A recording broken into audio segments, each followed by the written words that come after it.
कांग्रेस 2 पर एलजेपी रामविलास भी है, एनडीए में आगे चल रहे हैं। 2 पर जनसुराज, शुरुआत पे खाता जनसुराज का ही खुला था, लेकिन अब देखिए 2 पर काफी देर से अटके हुए हैं। एआईएमआईएम 2 सीट पर आगे चल रही है।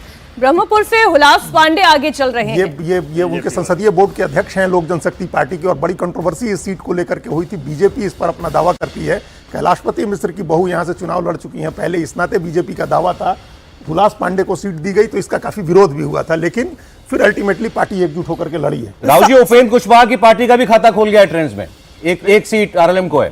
देखिए, अभी ये देखना होगा कौन कितना करता है और किस कारण से हुआ। अब अगर सीमांचल के इलाके में अगर एआईएमआईएम जो है वो ज़्यादा वोट लेगा तो नेचुरली उस इलाके में आरजेडी को नुकसान हो रहा होगा। उधर बीजेपी के या फिर जेडीयू के जो कैंडिडेट हैं उनको फायदा हो सकता है। तो और सारी चीजें, मुस्लिम वोट वहीं डिवाइड होगा जहां बीजेपी का कैंडिडेट नहीं होगा, क्योंकि उनका पहला जो लक्ष्य होता है कि बीजेपी को हराना है।